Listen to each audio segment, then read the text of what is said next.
आजपासून अधिवेशनाचा शेवटचा आठवडा सुरू होतोय। अर्थसंकल्पीय अधिवेशनाचे अवघे 3 दिवस आता उरलेले आहेत। तर अधिवेशनात आज खरात प्रकरण आणि अवकाळी पावसामुळे झालेल्या नुकसानीचा मुद्दा चर्चेला येण्याची शक्यता आहे। उद्धव ठाकरेंचे हे शेवटचं अधिवेशन असणार आहे आणि उद्धव ठाकरेंसह 9 सदस्यांचा आज निरोप समारंभ होणार आहे।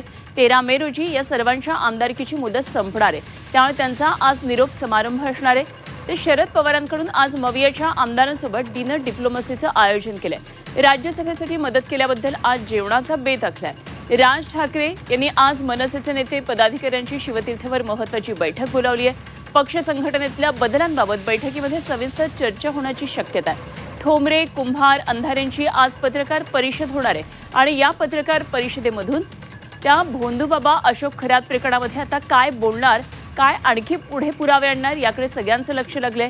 तर इकडे पुण्यामध्ये गनिमी कावा युवा संघानं आज आंदोलन पुकारले। भोंदूबाबा कॅप्टन अशोक खरात याच्या प्रतिमेला यावेळी जोडे मारो आंदोलन केलं जाणार आहे। इकडे नागपूरमध्ये वंचित तसंच काँग्रेस आणि समविचारी पक्षांचा आज मोर्चा आहे। एप्स्टीन फाईल संदर्भात हा मोर्चा काढण्यात येणार आहे। तर इकडे सिंधुदुर्गमध्ये आज राजू शेट्टी आंदोलन करणार आहेत। आंबा बागायतदारांसाठी ते आज मुंबई गोवा महामार्ग रोखून धरणार आहेत। मुंबईमध्ये आज आझाद मैदानावर मच्छीमारांचा मोर्चा काढण्यात येणार आहे। तर संपूर्ण किनारपट्टीवरचे मच्छीमार आणि भूमिपुत्रांना उद्ध्वस्त करणाऱ्या विनाशकारी प्रकल्पाविरोधात हा मोर्चा काढण्यात येणार आहे।